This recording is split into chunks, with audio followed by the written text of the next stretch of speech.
Welcome. Take a deep breath. Slowly let it out. Feel completely at ease wherever you are. Close your eyes, if you'd like. There's nowhere you need to go, nothing you need to do. Just rest here and let yourself be carried away as we gently explore the Golden State, one peaceful fact at a time. You don't need to follow closely. You don't need to remember anything. Let these soft truths about California wrap around you like waves on a quiet beach. Let's begin with something simple. Something grounding. California is the most populous state in the United States. Nearly 40 million people call this place home. 40 million lives unfolding quietly beneath the same vast sky, drawn by warmth, opportunity, the promise of something new, and endless horizons stretching from mountains to sea. Each person with their own story, their own quiet moments, their own dreams drifting off, just as yours are now. Take a moment to consider that, 40 million people, all finding their place in this golden landscape. And here's something remarkable: 1 in every 8 Americans lives in California. Think about that for a moment. If you know 8 people, one of them might call California home. It's a place where so many American stories unfold, silently, every day, in seaside towns and sprawling cities, in valleys nestled between mountains and neighborhoods shaded by palm trees. Lives weaving together into something vast and beautiful. Let that settle. 1 in 8. So many stories. So many peaceful nights beneath California's starlit sky. Now consider this: California has more residents than all of Canada. Imagine that, one single state, just one part of a much larger country, is home to more people, more dreams, more quiet moments than an entire nation stretching across a vast northern continent. Canada, with all its forests, lakes, and open spaces, has fewer inhabitants than this golden state. It's extraordinary when you pause to think about it: the concentration of people here, the energy, the life, all contained in this place where land meets the Pacific. Breathe in. Breathe out. Let yourself sink a little deeper. If California were an independent country, it would have one of the 10 largest economies in the world. The farms stretching across the Central Valley. The technology rising from Silicon Valley. The entertainment created in studios and on soundstages. The ports receiving ships from across the Pacific. All of it working, quietly, steadily, beneath the same golden sun. An economic force so powerful it rivals entire nations. But tonight, none of that matters. Tonight, we're here only to rest. The state has an official nickname, perhaps you already know it: the Golden State. Golden from the sunlight that floods the sky almost every day. Golden from the hills that ripple amber in summer after the grass dries. Golden from the poppies that bloom across fields each spring. Golden from the promise it has always represented, ever since the first peoples migrated here in search of fortune. Golden from the sunset light that paints the sky in honey and amber. Golden, like the feeling of a warm afternoon softening into night. Close your eyes and imagine that golden light, gentle, warm, peaceful. California is long. Incredibly long. It stretches 1,040 miles from north to south. 1,040 miles, that's a journey. A long, smooth spine running down the west coast of the United States, where land finally meets the sea. From the cool, fog-draped redwood forests in the north, where mist winds through ancient trees, to the sunny beaches of San Diego in the south, where the border blends into another country.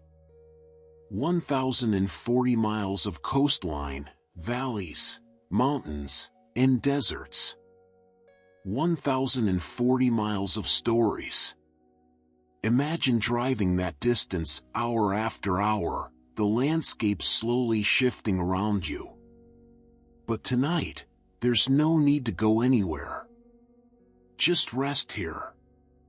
Along this vast western coast, California boasts over 840 miles of shoreline, 840 miles where land meets the Pacific Ocean. Beaches, cliffs, tide pools, and harbors.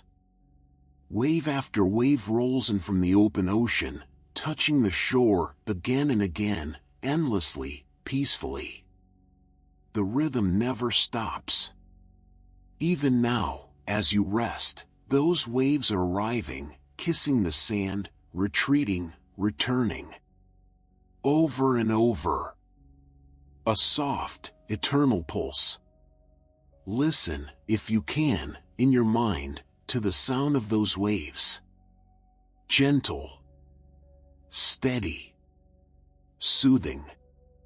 Here's something beautiful about California. Within this single state, you'll find deserts, mountains, forests, and beaches, all in one place. The quiet, sun-baked expanse of the Mojave Desert. The snow-capped peaks of the Sierra Nevada. The giant redwoods, some of the largest living things on Earth. Sandy beaches where children build castles and surfers glide over swells. All of it here. All of it part of the same landscape. A land of contrasts that somehow coexist in harmony, hot and cold, dry and wet, ancient and new, all in balance. All beautiful. Let yourself imagine those contrasts, the way they all fit together. California protects its wild places. It's home to 9 national parks, more than any other state in the country. Reserved, preserved, protected. Places where nature breathes deeply and time seems to slow. Yosemite, with its granite cliffs and waterfalls. Joshua Tree, with its otherworldly desert terrain. Redwood National Park, where trees rise like cathedral columns toward the sky. Sequoia and Kings Canyon, home to the giant sequoias. Death Valley, the hottest place on Earth. The Channel Islands, wild and remote off the coast. Lassen Volcanic National Park, still active, still shaping the land. Pinnacles, with its dramatic rock spires. And then the coastline itself, protected in many ways, keeping beauty accessible yet untouched. 9 national parks. 9 places to lose yourself in nature.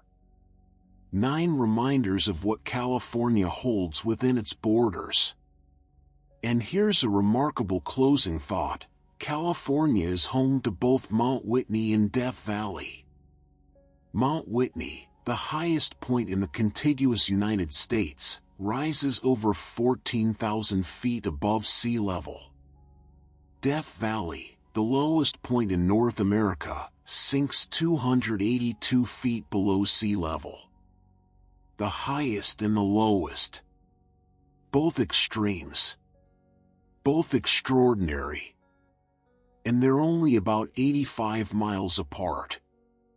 You can almost see one from the other, these opposites, both part of the same golden landscape.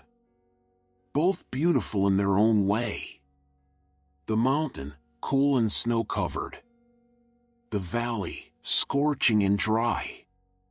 Both peaceful in their own way. 2 extremes. Both part of the same golden whole.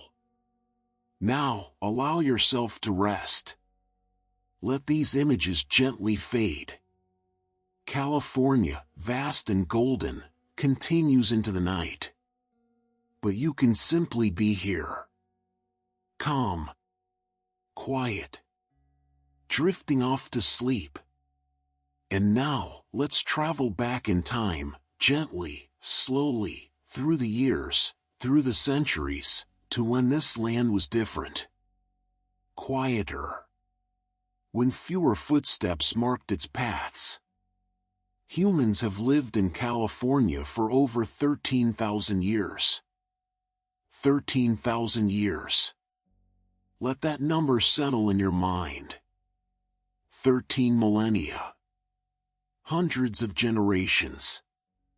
People living, breathing, sleeping beneath these same stars, long before any city rose, long before any borders were drawn, long before the name California even existed. They fished in rivers, gathered acorns in oak groves, told stories around campfires, watched the seasons turn, year after year after year. 13,000 years of human life in this place. Imagine all that time. All those lives. All that history, flowing like a quiet river. When Europeans first arrived in these lands, around 300,000 Native Americans lived here. 300,000 people, communities spread across the landscape, along the coast, in valleys, on mountain slopes. Each group adapted to its environment, each with its own traditions, its own way of living in harmony with the land. 300,000 souls, living lives we can hardly imagine today, lives shaped by nature's rhythms, the salmon runs, the acorn harvests, the cycles of rain and sun. 300,000 people. Each one a person. Each with thoughts and dreams not so different from your own. California's native peoples spoke more than 135 distinct dialects. 135 different ways of speaking. Different sounds. Different words for the same things, the same sun, the same ocean, the same mountains, described in 135 unique voices. Such diversity. Such richness.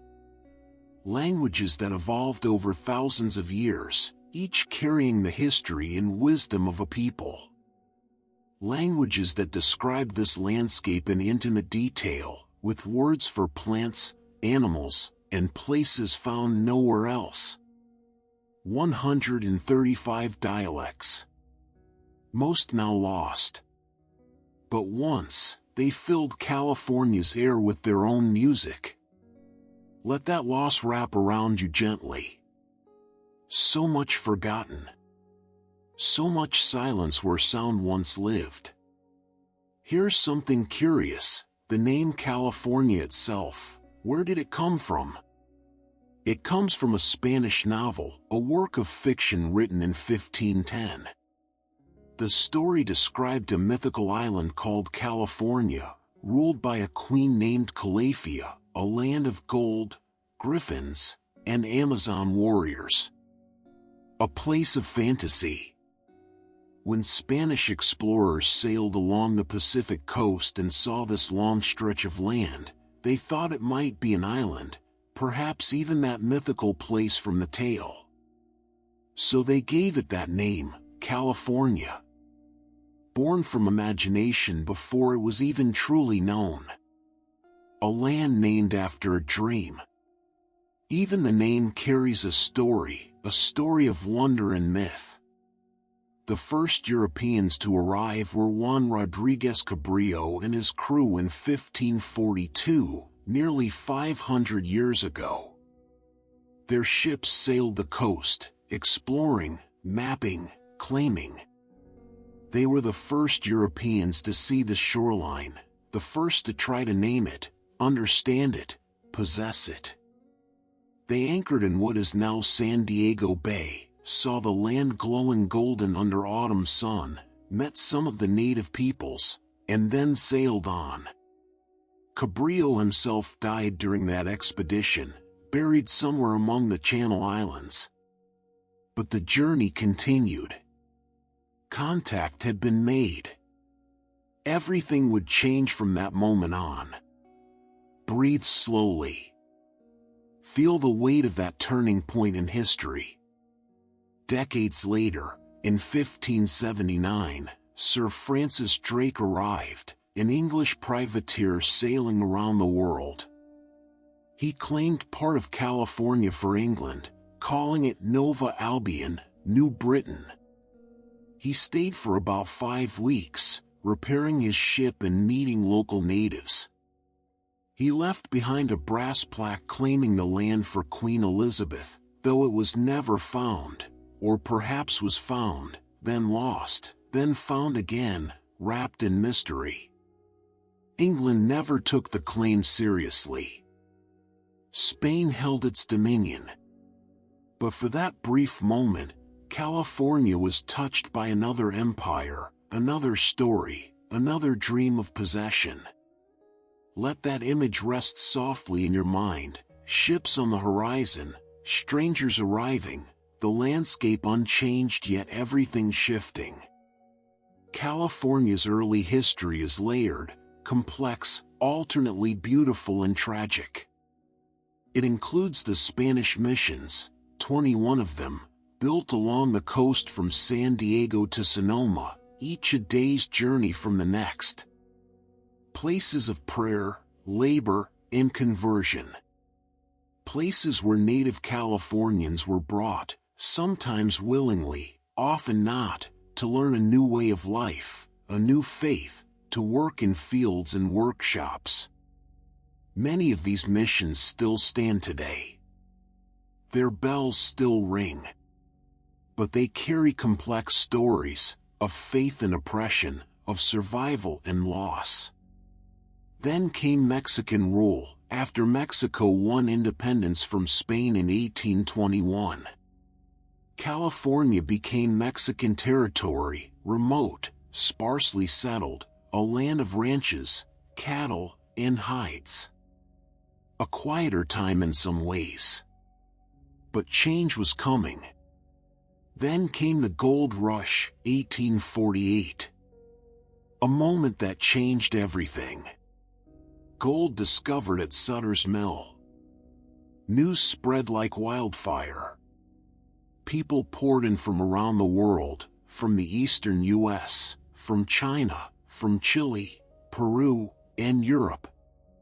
The population exploded almost overnight. Towns sprang up from nothing. Fortunes were made and lost. The land was ravaged in the hunt for gold. Native populations were decimated. The landscape transformed. California would never be the same. Let yourself drift with the energy of that moment, the chaos, the hope, the transformation. Before California became a state, something remarkable happened. In 1846, during the chaos of the Mexican-American War, a group of American settlers in Northern California rebelled. They declared independence from Mexico, creating their own nation, the California Republic. It lasted less than a month. But they made a flag, a grizzly bear and a star on a white field, with the words California Republic.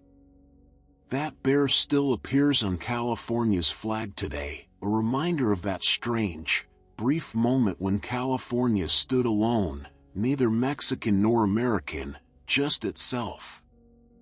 Imagine it, a nation for 25 days. An independence that flickered and faded. California became the 31st state on September 9, 1850, just 2 years after the gold rush began. Usually, territories waited much longer to achieve statehood. But California's population had grown so fast, and its importance so obvious, that it skipped the usual process. It entered the Union as a free state, meaning slavery was not permitted within its borders. This was part of the Compromise of 1850, a complex political deal that tried, unsuccessfully, to hold the nation together. But California was in the 31st state, the Golden State, part of America now, officially, forever. The 31st star on the flag, a new piece of the whole. And finally, a small, practical fact: Sacramento is the 6th city to serve as the state capital. Before Sacramento, the capital moved several times. Monterrey was the capital under Spanish and Mexican rule. Then San Jose became the first state capital, followed by Vallejo, then briefly Sacramento, then Benicia, and finally, Sacramento again in 1854, permanently. A city nestled between two rivers, the Sacramento and the American. A town that grew from a booming gold rush hub into the seat of government for the nation's most populous state. 6 cities, before it found its permanent home. Let all this history settle around you. 13,000 years of human presence. Waves of arrival. Waves of change. Languages spoken and lost. Names given and forgotten. Empires rising and falling. And through it all, the land itself. The golden hills. The coastal fog. The mountains and deserts. Still here. Still beautiful. Still peaceful in the night. Rest now. Let the history fade. Let yourself drift into deeper sleep. Now, let's return to the land itself, to physical California, to its mountains and valleys, forests and fault lines, vastness and beauty. We'll explore it gently together as you surrender to rest. California is the 3rd largest state by area. Only Alaska and Texas are bigger. It covers over 163,000 square miles, an enormous expanse. Space for cities and wilderness. Space for millions of people and vast empty places where no one lives. 163,000 square miles of desert and forest, coastline and farmland, suburbs and summits, all within boundaries drawn long ago. 3rd largest. A vast canvas for all the stories we've told. Let yourself be held by that vastness. So much space. So much room to breathe. This vast state is divided into 58 counties, 58 distinct regions. Each with its own character, landscape, small towns, and villages.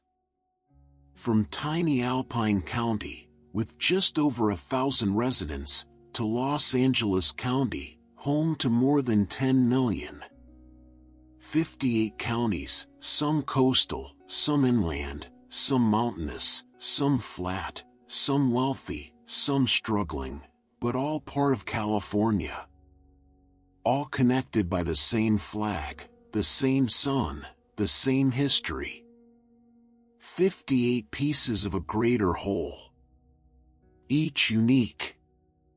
Each essential. Here's something remarkable: about half of California's land is owned by the federal government. Half. That means it belongs to all Americans, not just Californians. National forests. National parks. Bureau of Land Management areas. military bases, wildlife refuges, wilderness. All held in trust for everyone, protected, preserved, kept wild or at least free from development. Half the state. That's why there's so much open space, so much room for nature to simply be. Mountains without roads. Forests without houses. Deserts where silence stretches for miles.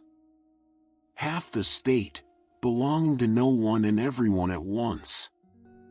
Imagine that, half this golden land held in common, shared by all.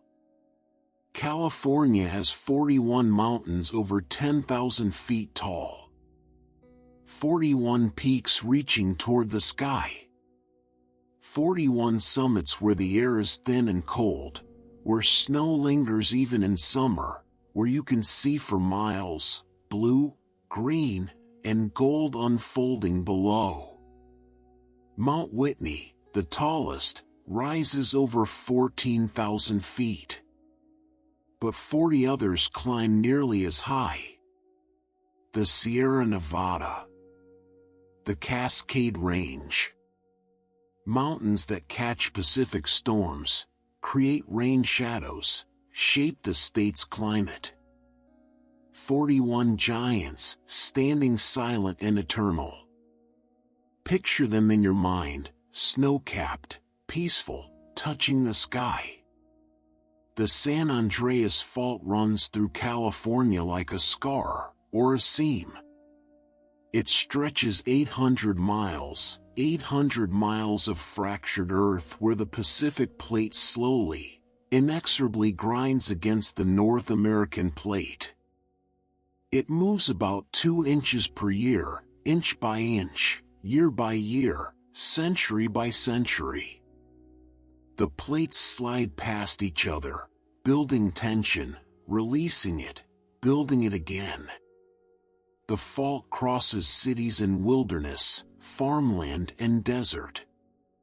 Mostly invisible, sometimes marked by jagged hills or diverted rivers.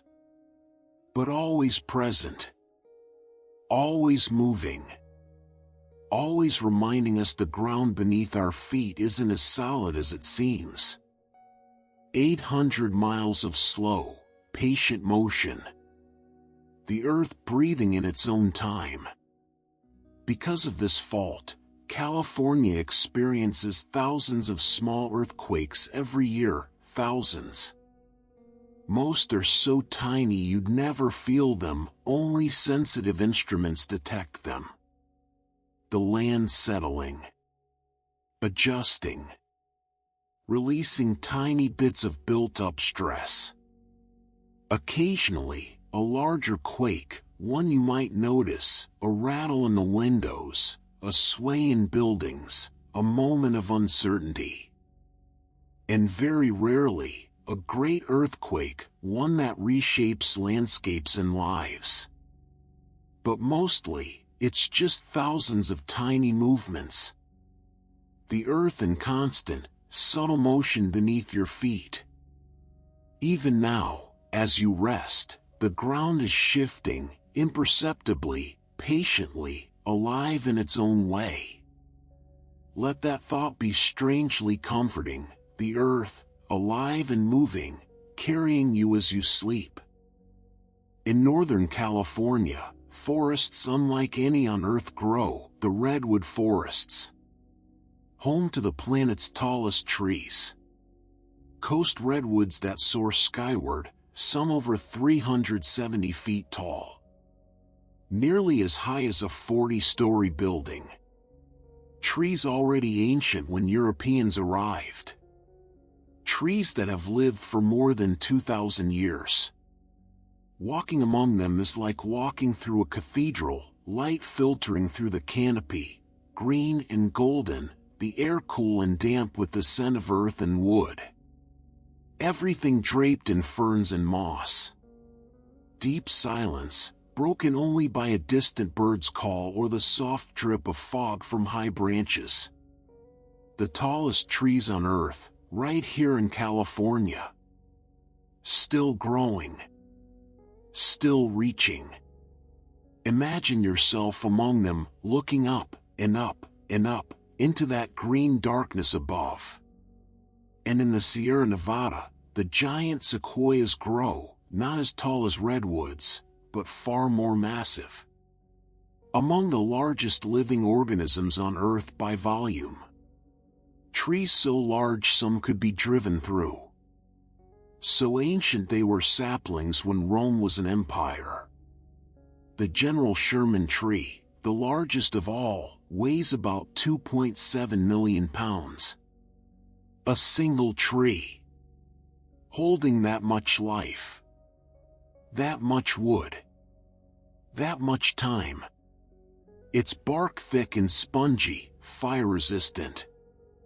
Its branches begin only 100 feet up. They live in scattered groves across the Sierra, now protected, cherished, giants among giants. Imagine their age. Their size. Their patient, silent presence. In the Sierra Nevada mountains, along the California-Nevada border, lies Lake Tahoe, one of the clearest lakes in the world. So clear that on a calm day, you can see over 70 feet down into its deep blue depths. Formed by ancient geologic forces, fed by snowmelt and mountain streams, surrounded by peaks and pine forests. The water is cold, even in summer. So cold it steals your breath. But so blue. An unbelievable blue, like a piece of sky fallen and settled among the mountains. People have lived on its shores for thousands of years. And still, it remains crystal clear, cold, and beautiful. One of the world's clearest lakes. A jewel set in the mountains. Imagine that blue. That clarity. That icy perfection.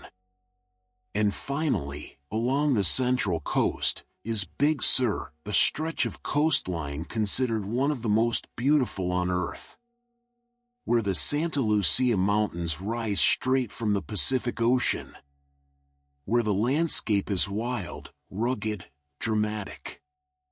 Where Highway 1 clings to cliffs, winding through breathtaking vistas at every turn. Redwoods grow in canyons. Waterfalls plunge directly into the sea. Sea otters float in kelp beds offshore. Condors soar overhead. Fog rolls in, thick and mysterious. And the view's endless. Blue ocean. Green mountains. Golden light. Artists and writers have been drawn here for generations, trying to capture its beauty. But it resists capture. It simply is, wild, beautiful, authentic. One of Earth's most stunning coastlines, right here in California. Imagine standing there, wind on your face, sound of waves below, infinite horizon ahead. This is the land, physical California. Third largest by area. Divided into 58 counties. Half federally owned, protected, shared. 41 mountains over 10,000 feet. An 800-mile fault line creeping slowly beneath everything. Thousands of tiny quakes each year. The world's tallest trees. The largest living organisms. One of the clearest lakes. One of the most beautiful coastlines. All here. All real. All waiting, patient, beautiful, through the night. Let the land hold you now. Let its vastness and beauty wrap around you like a blanket. Rest here. Let go. There's nothing to do but sleep. Now, let's turn to the cities, the places where people gather, where millions of lives unfold side by side. The urban landscapes that define so much of modern California. Let these city facts softly surround you. No need to hold on, just let them pass like distant highway traffic. Los Angeles is the second largest city in the U.S., second only to New York.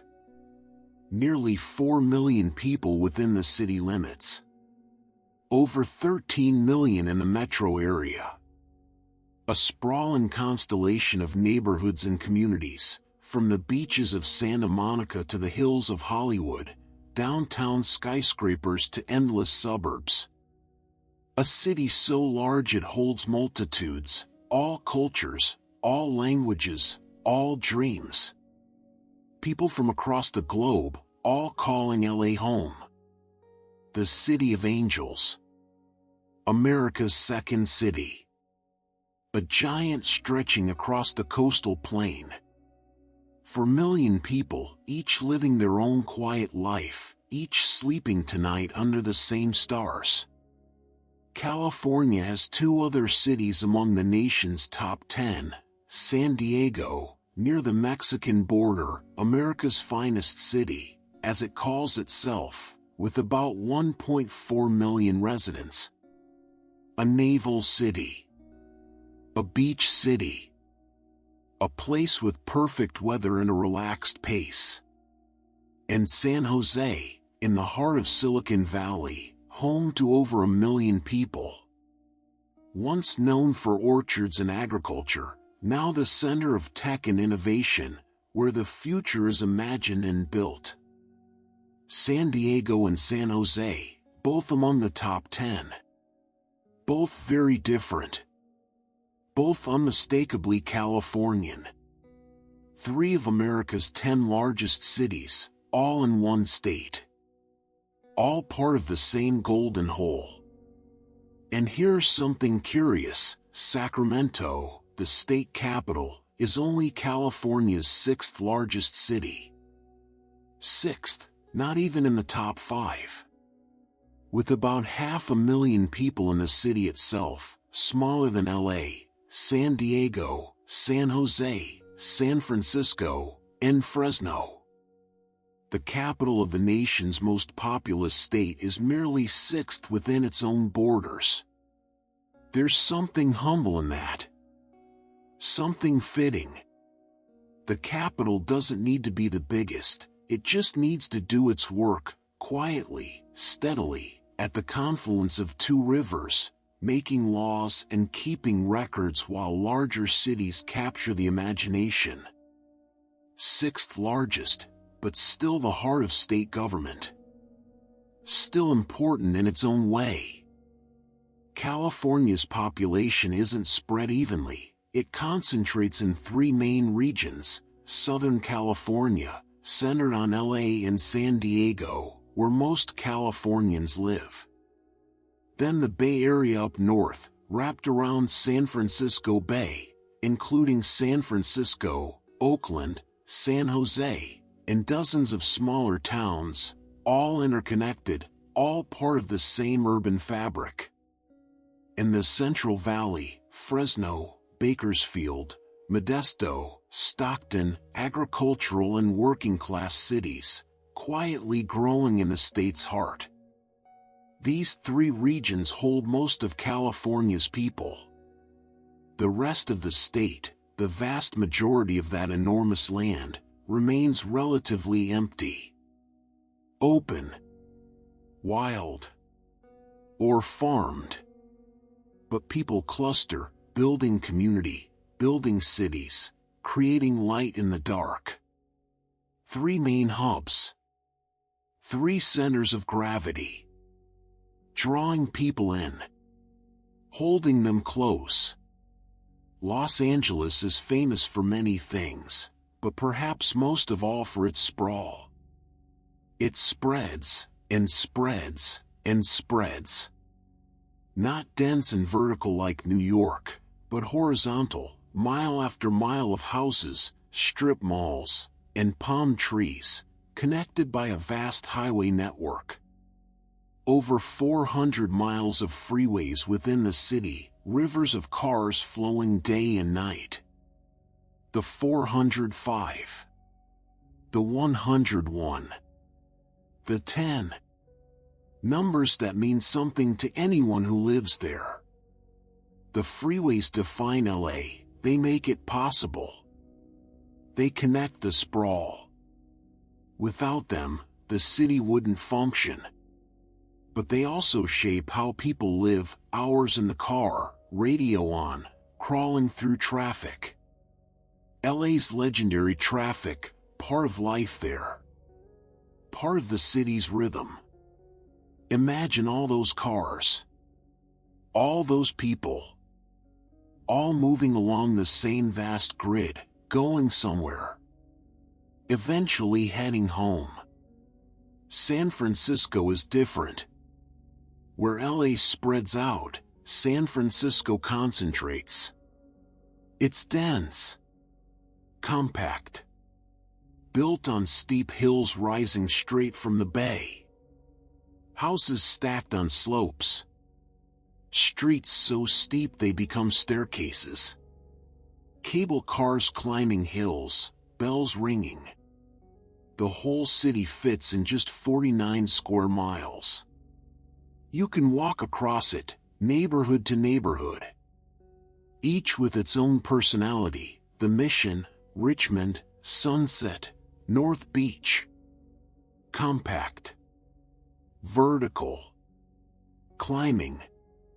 A city that makes you sweat for the view, but the view is worth it. The bay below, bridges in the distance, fog rolling in. 49 square miles. Steep, beautiful, full of life. Here's a curious fact about San Francisco. The city has more dogs than children. More dogs. Think about that for a moment, a city where pets outnumber kids. Where you're more likely to see someone walking their dog than pushing a stroller. It says a lot about the city, about who lives there. Young professionals. Tech workers. People who chose the city for work, for culture, for beauty.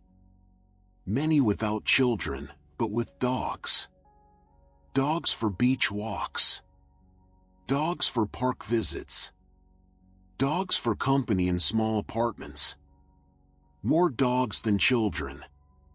A city with a different kind of family. Let that image settle softly, all those dogs. All those walks. All that companionship. When people think of San Francisco's bridges, they think of the Golden Gate, its iconic orange span stretching across the bay entrance. But there's another bridge, the Bay Bridge. Less famous. Less photographed. But actually longer. The Bay Bridge connects San Francisco to Oakland, crossing the bay itself, over 4.5 miles long. The Golden Gate is under 2 miles. The Bay Bridge carries more traffic, over 250,000 cars daily. It's essential. Practical. Maybe not as beautiful, but vital. Connecting the city to the East Bay, ferrying people back and forth, day after day. The Bay Bridge is longer than the Golden Gate.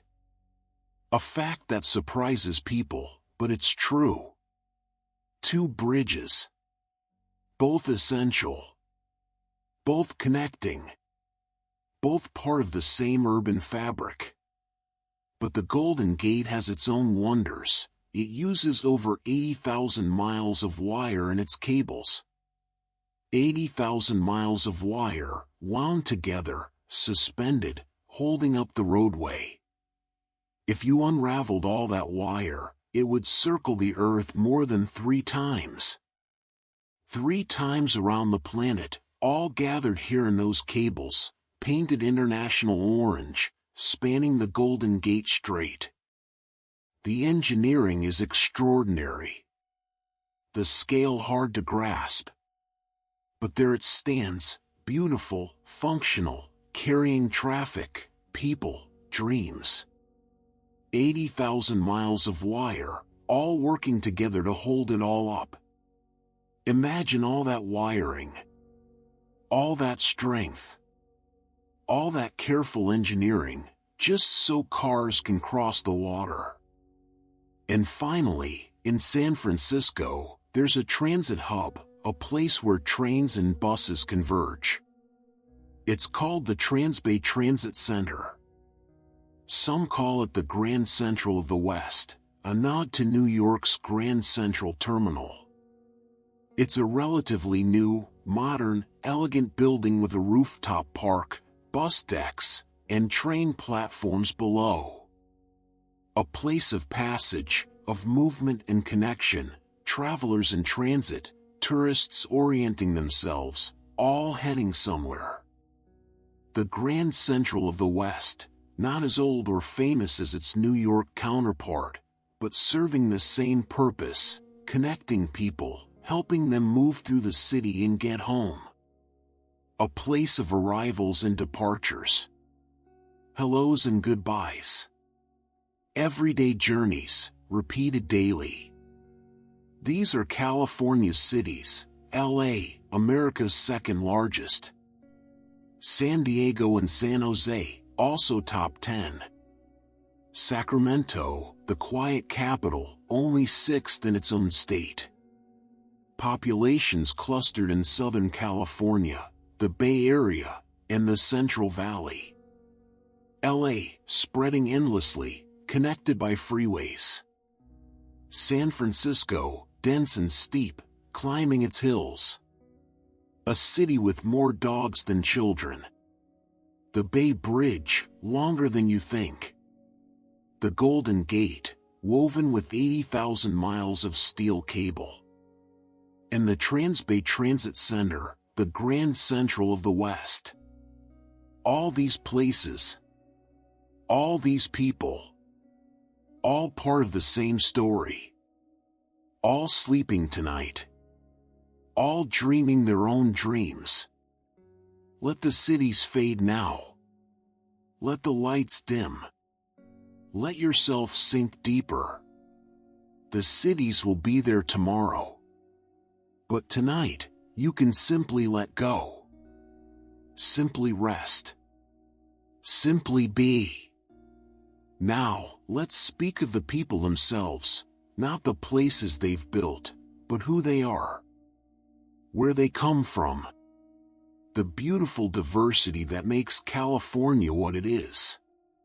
Let these facts about California's people flow over you like a gentle stream. No need to remember. No need to hold on. Just listen. Just rest. California is one of the most diverse places on Earth, one of the most diverse.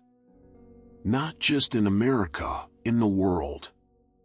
A place where cultures meet and mix, where languages blend in the air, where you can walk one street and hear a dozen tongues, see a dozen ways of being, taste food from every corner of the globe. It's a mosaic. A tapestry. Each thread a different color. Each piece essential to the whole. One of Earth's most diverse places, right here in this golden state. Breathe deeply. All that diversity. All that richness.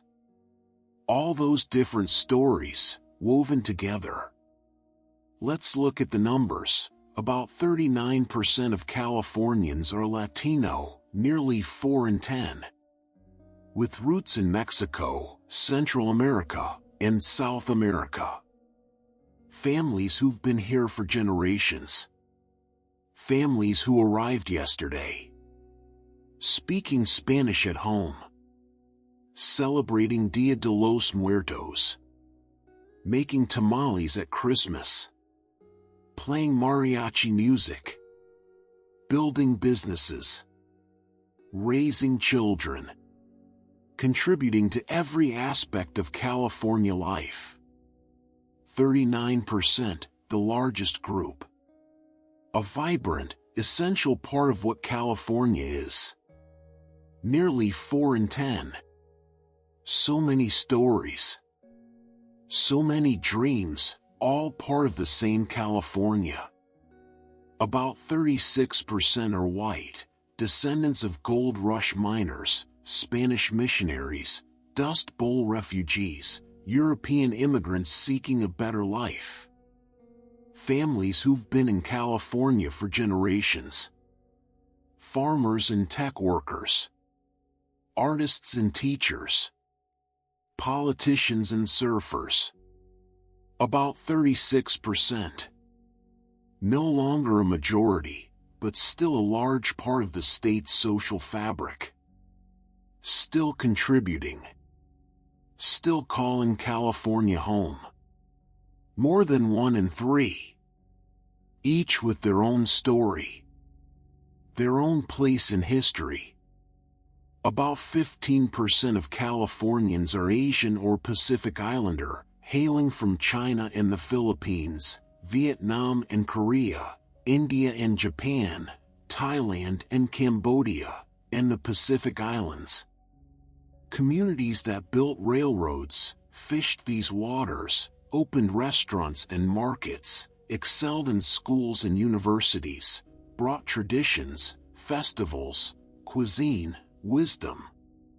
15%, a significant presence, especially strong in cities like San Francisco and LA, adding their own colors to California's mosaic. 15%. Each community with its own history. Its own contribution. Its own home here. About 6% are black, descendants of the Great Migration, when African Americans left the South seeking opportunity and freedom. Families who settled in Oakland, LA, and San Diego, building communities, creating culture, jazz and blues, art and literature, activism and leadership. 6%, a smaller share than in many states, but a presence that has profoundly shaped California, from the Black Panthers to West Coast hip-hop, from athletes to scholars. 6% of California, essential, irreplaceable. 6%. But their impact is far greater than the numbers suggest. Here's a remarkable fact: 1 in every 4 Californians was born outside the United States. 1 in 4, 25%. Born in other countries. Under other skies. Speaking other languages. And they came here. Crossed oceans. Crossed borders. Brought their dreams and determination. Made California their home. 1 in 4. That means if you know 4 Californians, 1 likely was born somewhere else, somewhere distant. And yet, here they are. Part of California. Contributing. Belonging. 1 in 4. Extraordinary when you think about it, the courage, the hope, the journey. 1 in 4. From everywhere. Now here. Now Californian. Spanish is widely spoken throughout the state, not just at home, but in shops and schools, on radio and TV, on signs and menus. Spanish and English side by side. Many Californians are bilingual, switching languages mid-sentence, English at work, Spanish at home, or vice versa, or freely mixing them into something new, Spanglish, a language of its own. Spanish is woven into California's culture, present in place names: Los Angeles, San Francisco, San Diego, Sacramento. Names that existed before English ever arrived. Spanish, echoing through centuries, still alive, still spoken, still part of daily life's soundtrack. 2 languages. Or more. All mixing. All belonging. All creating something richer. The median age in California is 37, right in the middle. Not particularly young, not particularly old. For every 18-year-old, there's a 56-year-old. For every child, a grandparent. Balance. 37. It means California has energy, young people with ideas and ambition, but also experience, older people with wisdom and memory. 37. A middle age for a state always imagining its future while resting on the foundations of its past. 37. The median. The middle. The balance point of all these lives. California has more college students than any other state, more than any other. Hundreds of thousands of young people pursuing higher education, in community colleges and state universities, private colleges and research institutions.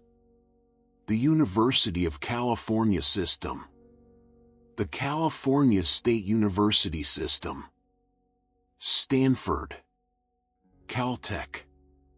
Pomona. Dozens more.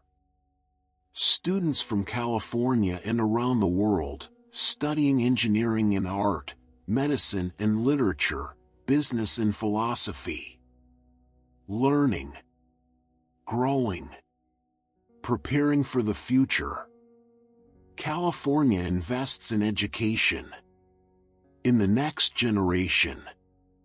More college students than any state. More minds being shaped. More futures being built.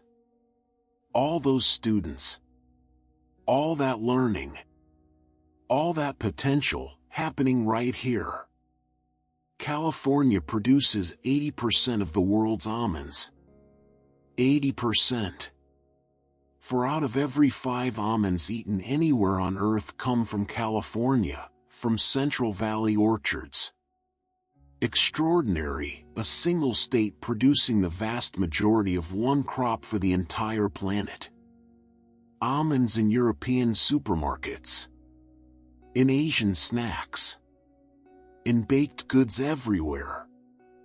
80% from California. The climate is perfect. The soil ideal. Water, though precious and sometimes scarce, is managed. The result, billions of pounds of almonds every year. 80% of the global supply, right here. 80%. California feeding the world, one almond at a time. And almonds aren't just abundant, they're valuable. Almonds are California's top agricultural export, more valuable than any other crop the state ships worldwide. Worth billions annually. Sent to over 90 countries. Almond milk. Almond butter. Whole almonds. Sliced almonds. Every form you can imagine. California's leading agricultural export, a testament to Central Valley Farms' productivity, farmers' skill, and the perfect mix of climate, soil, water, and labor. Almonds, small, nutritious, and economically vital. Top export. Tiny nuts. Huge impact. California also leads in another area, renewable energy, especially solar. California leads the U.S. in renewable energy, with more solar panels installed than any other state. Covering rooftops, fields, and parking lots, California harnesses abundant sunshine and turns it into electricity, powering homes and businesses, reducing fossil fuel dependence and carbon emissions. California has set ambitious goals, getting all its power from renewable sources, and solar is key. The sun shines nearly every day, why not use it? California is leading the way, with more solar capacity installed than any other state, guiding the nation toward a cleaner future. Solar panels, glinting in the sun, turning light into energy, quietly, efficiently, day after day. California also makes wine, lots of it. More than any other U.S. state. Napa Valley, Sonoma County, Paso Robles, Santa Barbara. Wine regions known worldwide. Vineyards covering hillsides. Grapes ripening in the sun. Cabernet Sauvignon and Chardonnay. Pinot Noir and Zinfandel. Wines that rival the best from France and Italy. Wines that have won international awards. California produces more wine than any other state. About 85% of all American wine comes from here. The climate is perfect. The soil varied. The vintners skilled. The result, bottle after bottle of wine, shipped across the country, around the world. California wine, a symbol of sophistication, agricultural excellence, the good life. Vineyards. Rolling hills. Grapes becoming wine. A tradition over a century old, and still growing. But all this economic success comes with a cost. California's housing prices are among the nation's highest. Among the highest. Houses that would cost $200,000 elsewhere cost $1 million here. Tiny apartments rent for thousands a month. It's expensive to live here, very expensive, especially in the Bay Area and LA. High prices reflect demand, everyone wants to live here.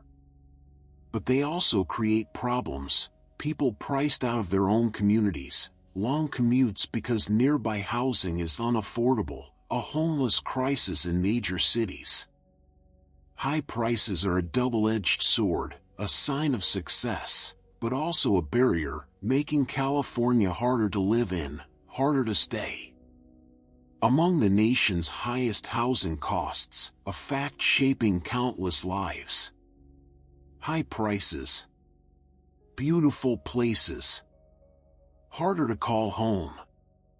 A tension at the heart of modern California.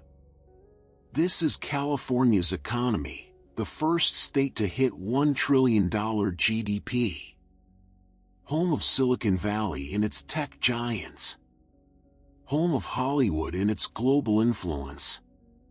Home of one of the world's busiest ports.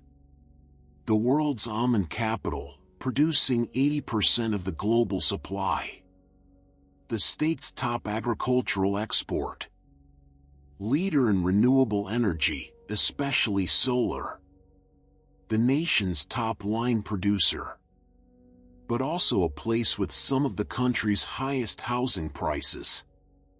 An economy of extremes, of innovation and tradition, wealth and struggle, all coexisting, all part of California's story. Let the economy fade now. Let the numbers blur. Let yourself sink deeper.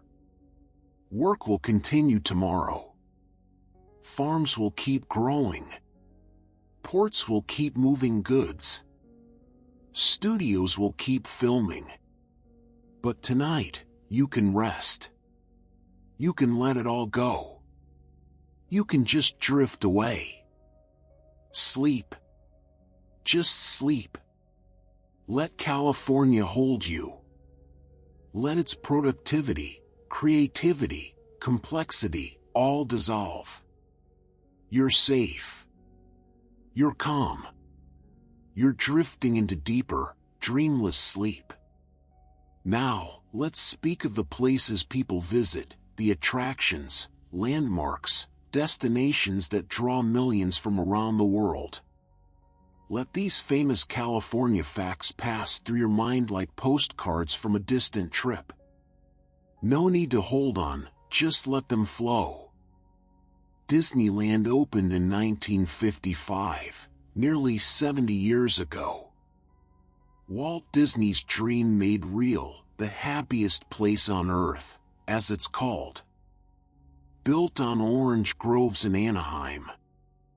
A place that didn't exist, then suddenly did. Main Street, USA. Tomorrowland. Fantasyland. Adventureland. All imagined and built in just over a year. It opened July 17, 1955, a hot summer day. Celebrities and press. Crowds and chaos. Not everything worked perfectly that first day.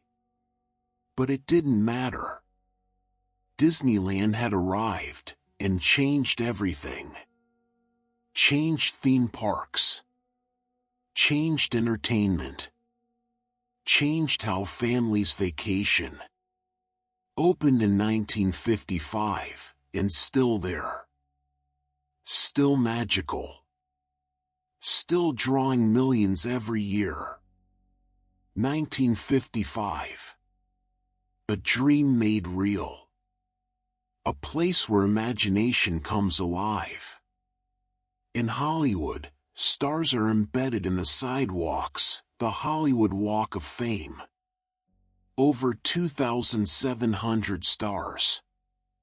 Each honoring someone from entertainment, actors and directors, musicians and producers, radio personalities and fictional characters. Each star bears a name, a bronze medallion, set in pink terrazzo, stretching for blocks along Hollywood Boulevard and Vine Street.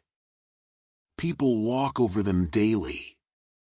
Tourists stop to take photos, searching for their favorites, names they recognize. Over 2,700 permanent markers of entertainment history. Some names still famous. Some forgotten. But all there. All honored. All part of Hollywood's story. 2,700 stars. 2,700 stories, all beneath our feet. In the bay, visible from San Francisco, lies an island, Alcatraz. The Rock, as it was called. It was a federal prison until 1963, a maximum security penitentiary for the most dangerous criminals. Isolated. Surrounded by cold water and strong currents. Escape was considered impossible, though some tried. The most famous escape was in 1962. 3 men vanished into the night, never found. Dead or free, no one knows. Alcatraz operated as a prison for 29 years. Al Capone was there. Machine Gun Kelly. The Birdman of Alcatraz. All locked on that rocky island. It closed in 1963. Too expensive to maintain. Now it's a tourist attraction. People take ferries to see the cells, walk the corridors, imagine what it was like. A prison until 1963. Now a museum, a ghost of what once was. The Rock. Once feared. Now just a place to visit. History preserved in concrete and bars. Universal Studios Hollywood is both a theme park and a working movie studio, both at once. You can ride attractions based on films, Jurassic Park, Harry Potter, The Simpsons. But you can also take a studio tour, see where movies and TV shows are actually made. View sets. Facades that look like real buildings, but aren't. The Bates Motel from Psycho. The War of the Worlds plane crash. Working sound stages where production happens now, as tourists pass by. A theme park and a working studio, entertainment and production side by side. A unique place, a look behind the camera at how Hollywood really works. And also a place of pure fun and fantasy. Two things at once. Reality and illusion. Work and play, all in one place. The Golden Gate Bridge was once the world's longest suspension bridge, once. When it was completed in 1937, its main span measured 4,200 feet, longer than any suspension bridge before it. An engineering marvel. An Art Deco masterpiece. Painted international orange. Connecting San Francisco to Marin County. It held the record until 1964, when New York's Verrazano Narrows Bridge surpassed it. But that doesn't matter. The Golden Gate is still the most famous. Still the most photographed. Still the symbol of San Francisco, California, the American West. Once the longest. Now, simply iconic. Once the longest. Always the most beautiful. A bridge that defines a city, a coast, a dream. San Francisco as cable cars, those charming vehicles that grip a moving cable beneath the street and are pulled along, climbing steep hills, bells ringing, passengers hanging off the sides. They've run since 1873, over 150 years. And here's something special. San Francisco's cable cars are the last manually operated cable car system in the world. The last. Everywhere else has switched to electric streetcars, buses, or other modern transit. But San Francisco kept its cable cars. Preserved them. They're not just transportation, they're moving historical landmarks. Living monuments you can ride. Operators handle them manually, just as they did in the 1800s. The last manually operated system in the world. A living piece of history, still running, still climbing, still ringing its bells. The last in the world. Carrying passengers. Carrying history. Carrying San Francisco's soul. To the south, along the coast, there's a pier, the Santa Monica Pier. It opened in 1909, over a century ago. Built out over the Pacific Ocean. It has an amusement park, a Ferris wheel, a 1920s carousel, an arcade, food stands, fishing off the end. It's appeared in movies and TV shows. It's an LA icon, a place where city meets sea. Where families come to stroll and play. Where couples watch sunsets. Where fishermen cast their lines. Opened in 1909, and still there. Still welcoming visitors. Still offering that classic California pier experience, worn by salt and sun, but enduring. 1909. Over a century of cotton candy and carousel music. Over a century of waves below and laughter above. Up north, high in the Sierra Nevada, Lake Tahoe draws millions of visitors every year, millions. In summer, they come for beaches, trails, crystal clear water, boat rides, swimming. In winter, they come to ski. World-class resorts ring the lake, Palisades, Tahoe, North Star, some of America's best slopes. Year-round, people come just to see it, to stand on the shore and gaze at that impossible blue. Millions of visitors every year. Some stay in luxury resorts. Some camp in national forests. Some just pass through, stopping for a photo. Lake Tahoe, a jewel in the mountains. Beautiful in every season. Drawing people back again and again. Millions of visitors. All seeking beauty. All finding it in that blue, blue water. California hosts one of the world's largest music festivals, Coachella. Held every April in the desert near Indio, the Coachella Valley Music and Arts Festival brings artists from around the globe, headliners, rising bands, DJs, rappers, rock, electronic, pop, indie, something for everyone. Hundreds of thousands flock to the desert for 2 weekends, camping, dancing, wearing flower crowns and bohemian clothes.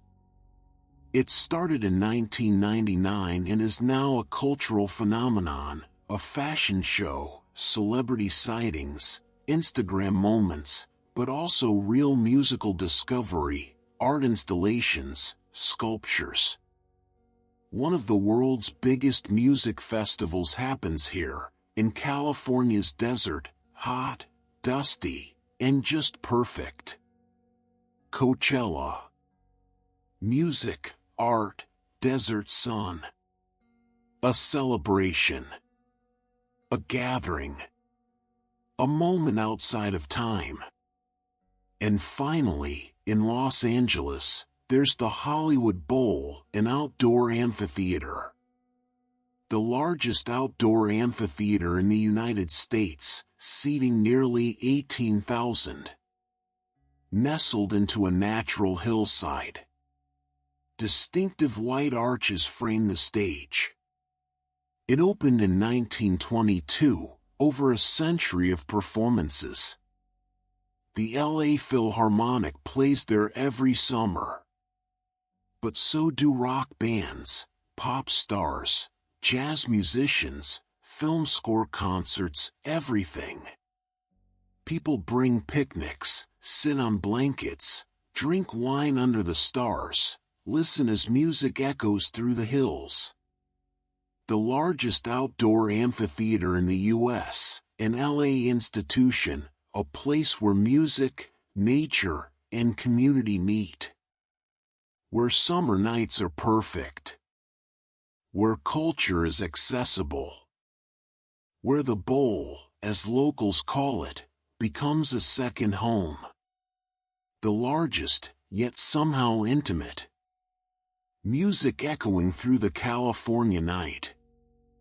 Stars above. Music below. Perfect. These are some of California's famous places. Disneyland, opened in 1955.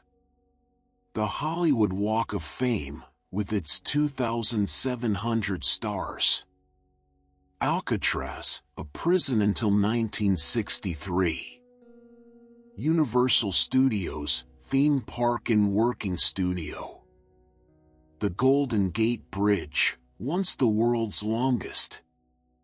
Cable cars, the last manually operated system. The Santa Monica Pier, opened in 1909. Lake Tahoe, drawing millions yearly. Coachella, one of the world's biggest music festivals. And the Hollywood Bowl, the nation's largest outdoor amphitheater. All these places, all these destinations, all part of what makes California, California. All drawing people, all creating memories, all contributing to the story. Let these places fade now.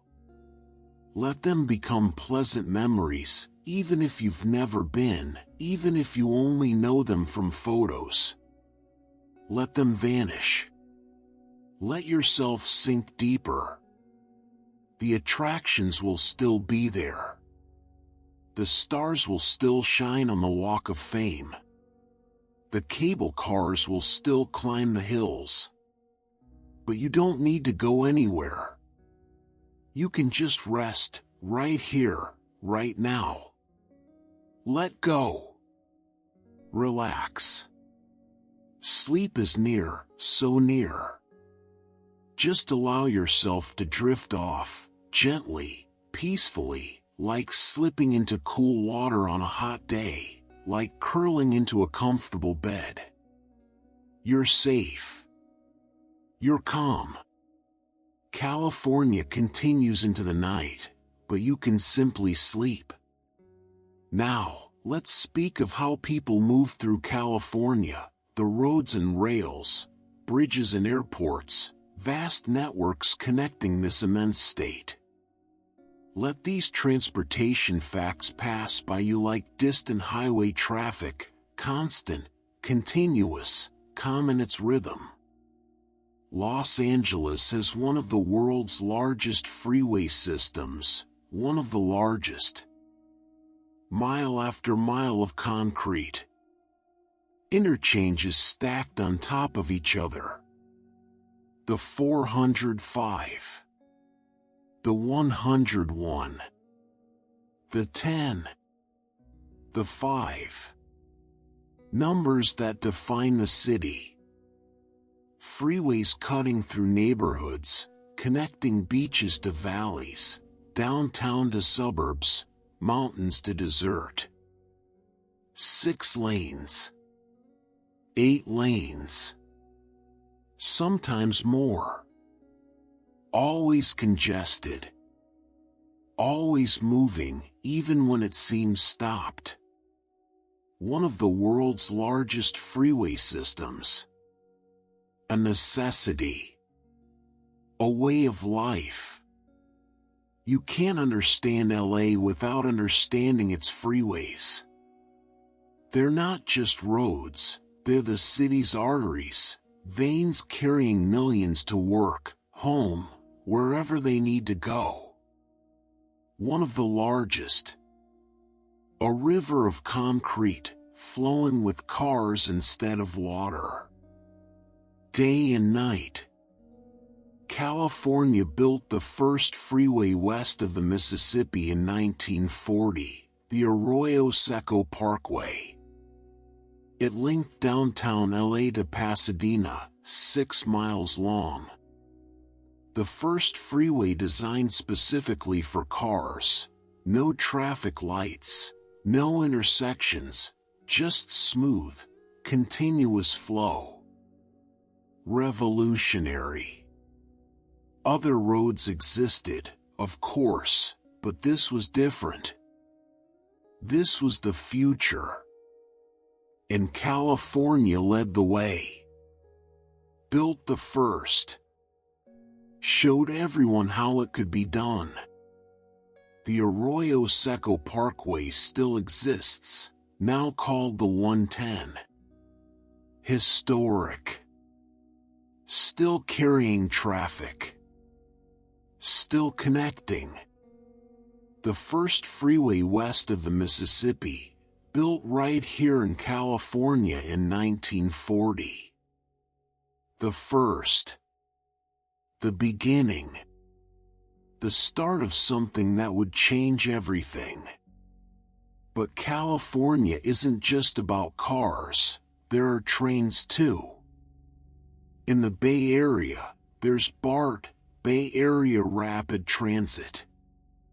It opened in 1972, over 50 years ago.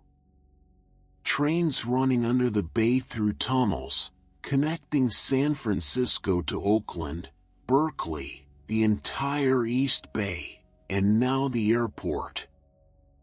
Silver trains, somewhat noisy, but reliable.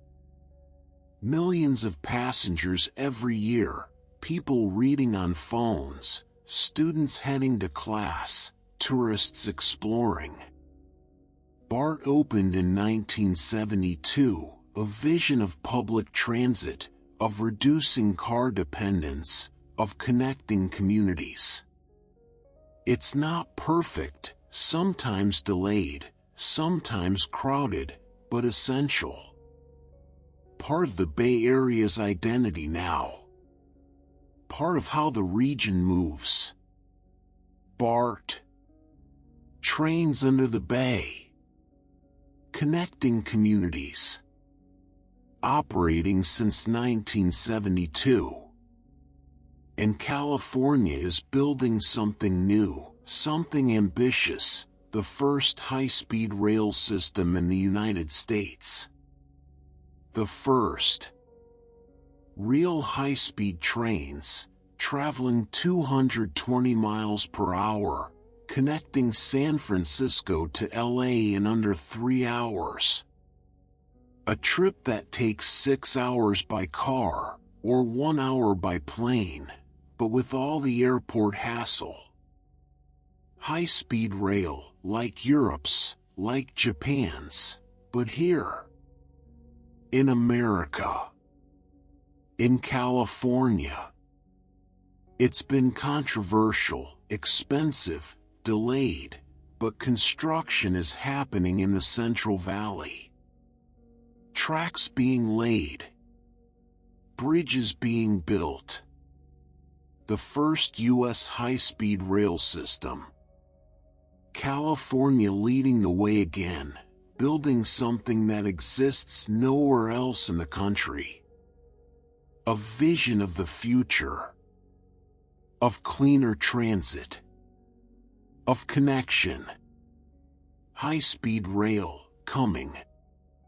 Slowly, but coming.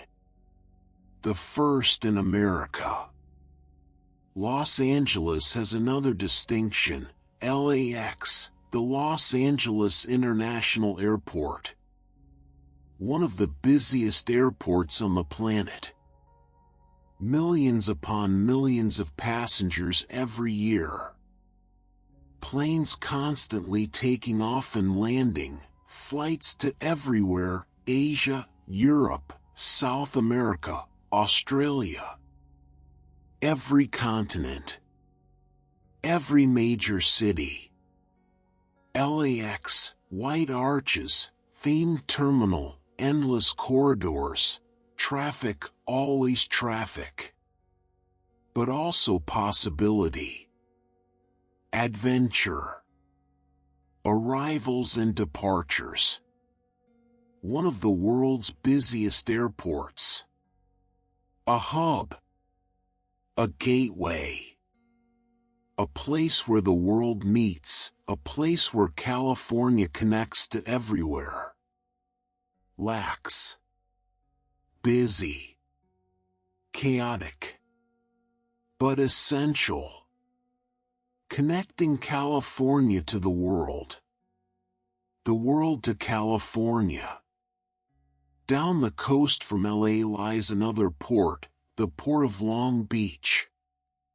A major maritime transportation hub. One of the busiest in the U.S. together with the Port of LA. It moves enormous amounts of cargo, container ships, oil tankers, goods arriving from Asia, products exported worldwide.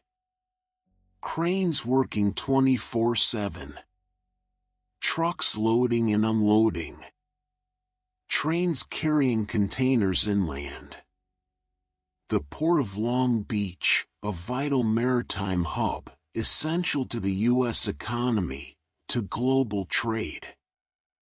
Moving billions in goods yearly, quietly, efficiently. Most people never see it. But it's there, working, connecting, moving the products that stock stores nationwide. Long Beach. A port. A hub. A connection point, where ocean meets land, global meets local. California has more registered vehicles than any other state, more cars. Millions of them, over 30 million. That's almost one car per person. Of course, some people have several cars, others have none. But the number is staggering, more than any other state. California and cars, inseparable. Freeways full of them. Parking lots packed with them. Car culture, custom cars, lowriders, hot rods, electric vehicles. Tesla is headquartered here. Every kind of car. Every kind of driver. More registered cars than any other state, a testament to how spread out California is, how many people need to drive, and how many want to. More cars than anywhere else. Filling the streets. Defining the landscape. Part of daily life. The San Francisco Bay Area has bridges, many of them. But these bridges are among the world's most iconic. The Golden Gate, of course. But also the Bay Bridge, the Richmond-San Rafael Bridge, the Dumbarton Bridge, the San Mateo Bridge, all crossing the bay, connecting communities that would otherwise be separated by water. The Bay Area's bridges are famous, photographed, painted, written about. They're not just infrastructure, they're landmarks. Symbols. They define the region.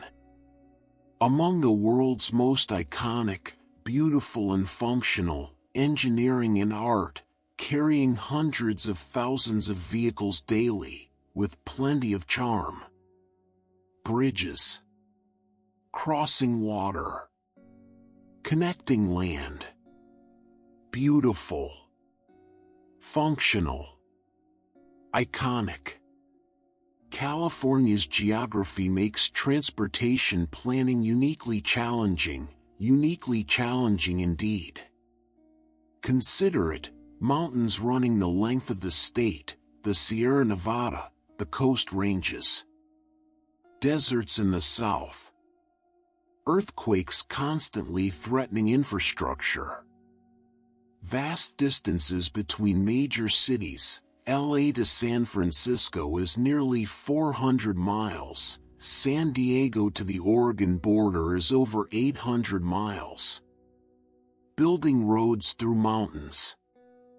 Building bridges to withstand quakes. Connecting sprawling urban areas with limited public transit. It's challenging, very challenging, more so than in smaller, flatter states.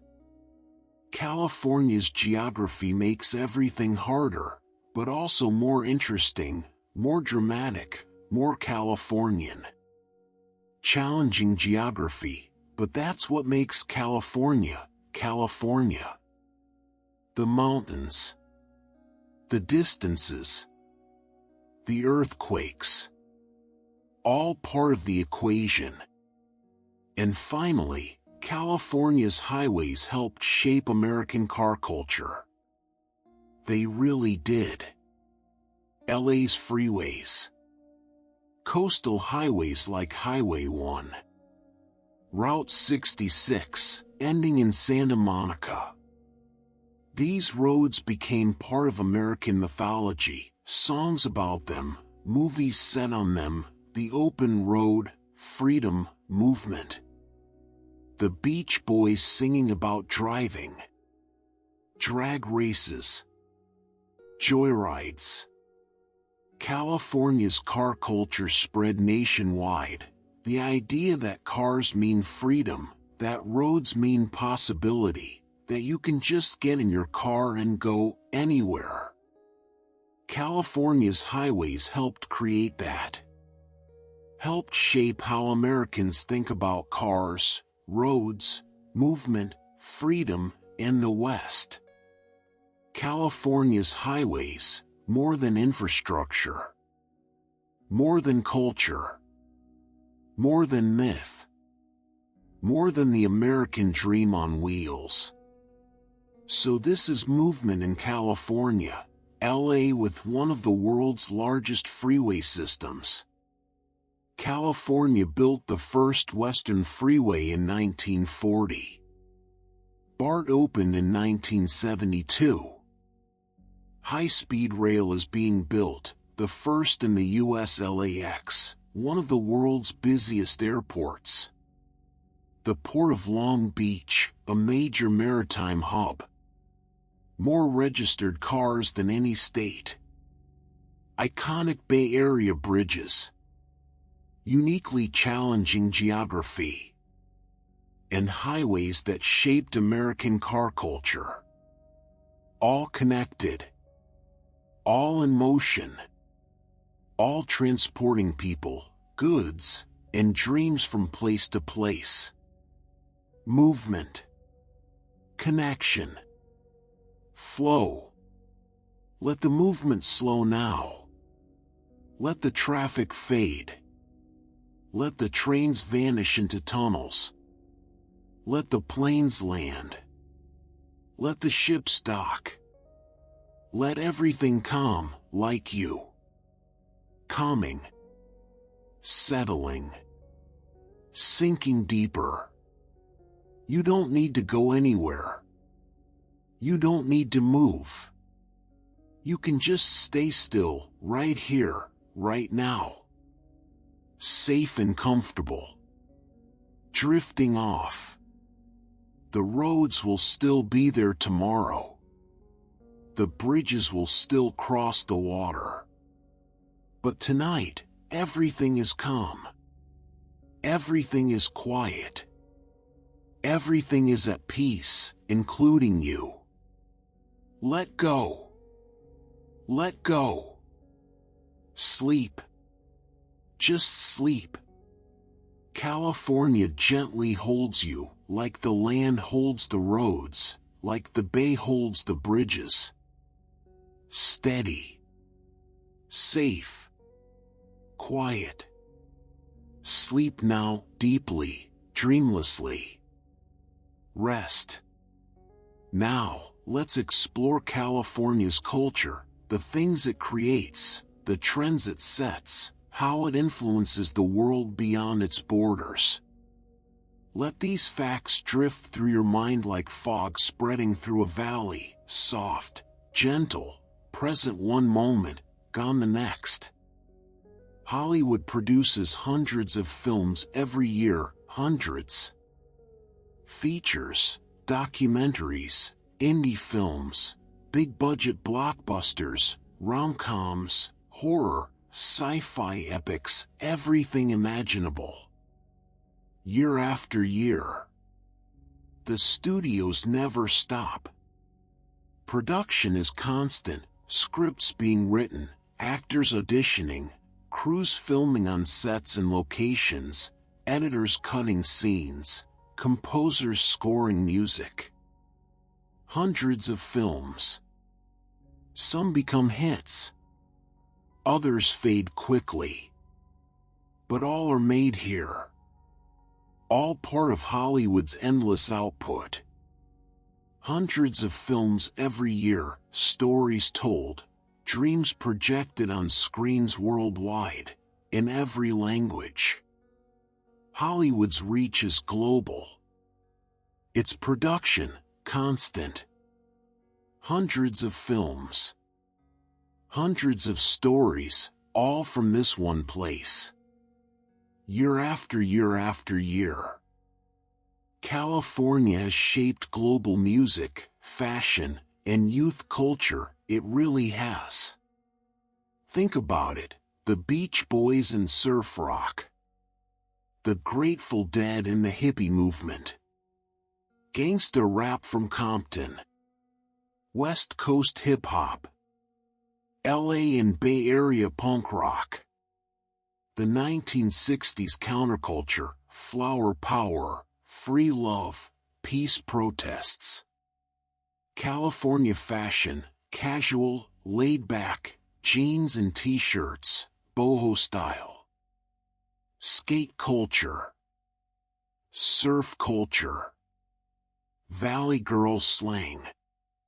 The California lifestyle, cool, relaxed, young, visionary. All of it spreading from California to the world, influencing how young people everywhere dress, speak, think, act. California shaped it all. Set the template. Started trends that went global. Music. Fashion. Youth culture. California setting the rules.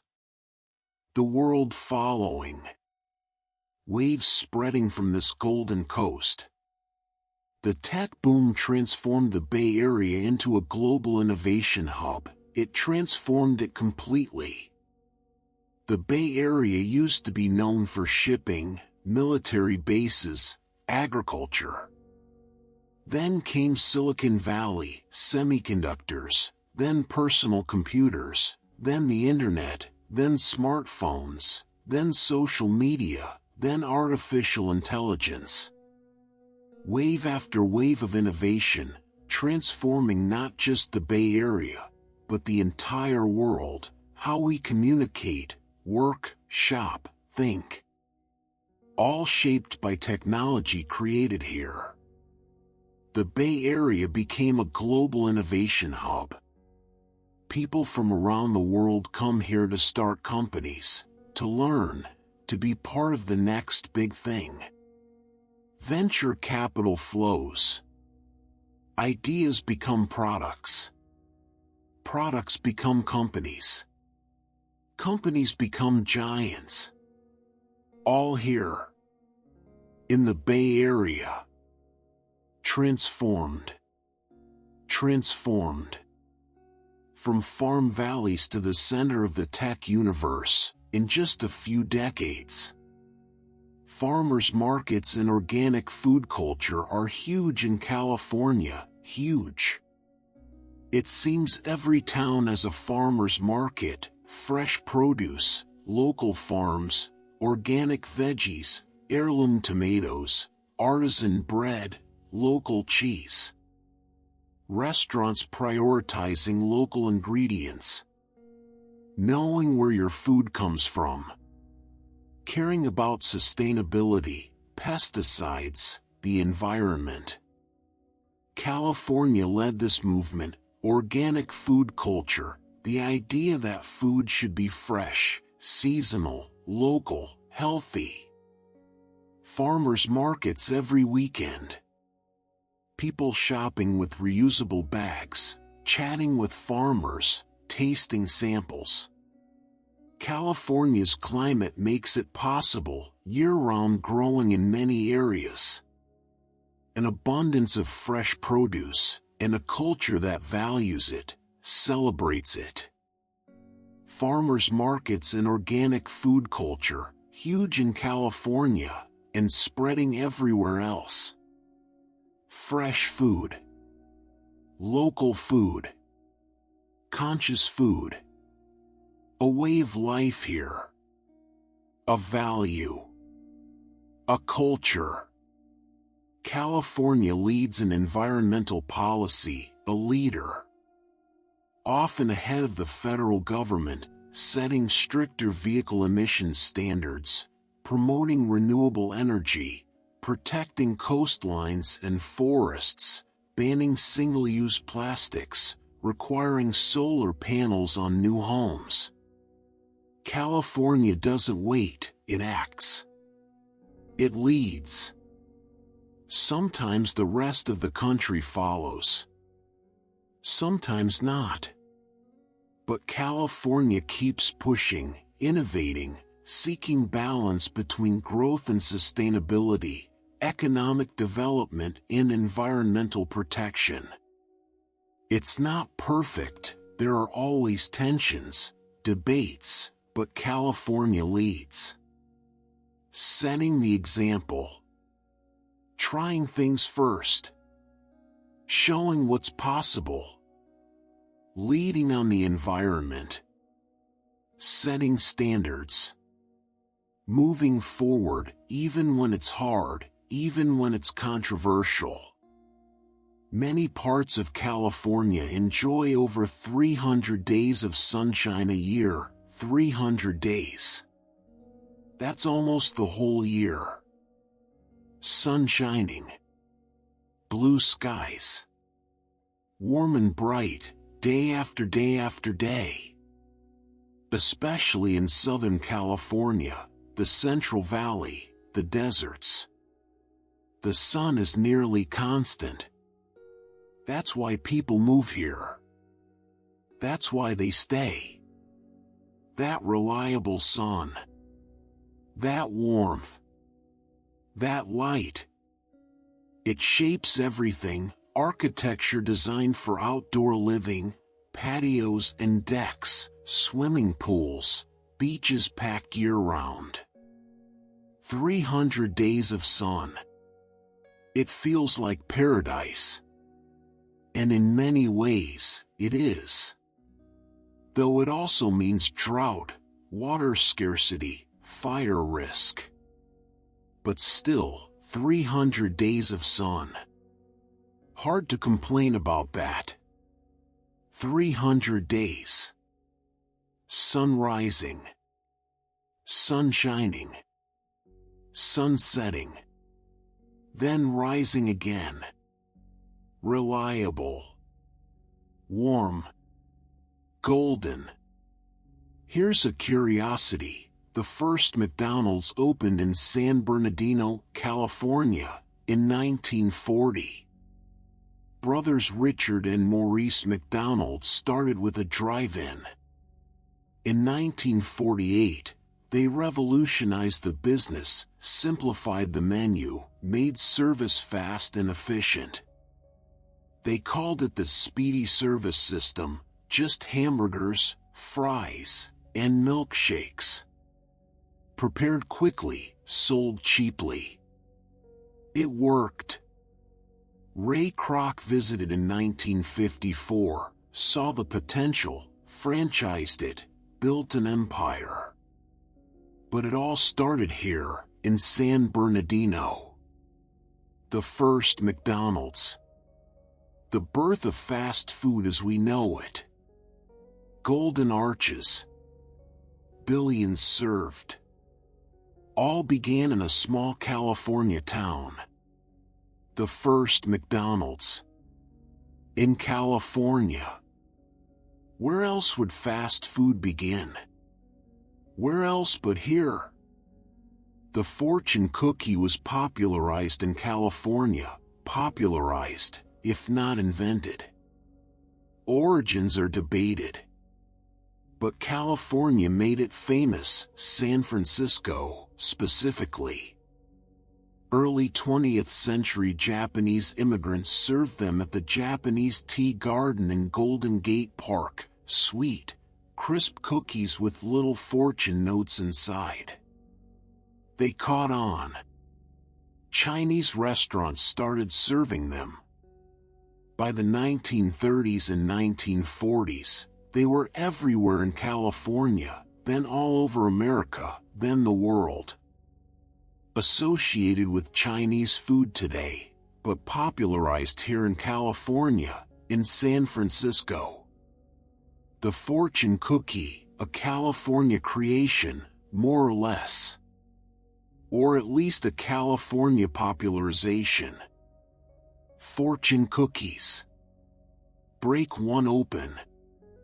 Read the little slip. A California tradition, now everywhere.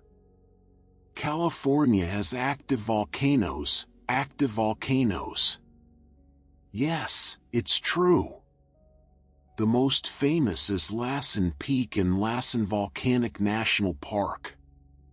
Its last eruption was in 1915, over a century ago.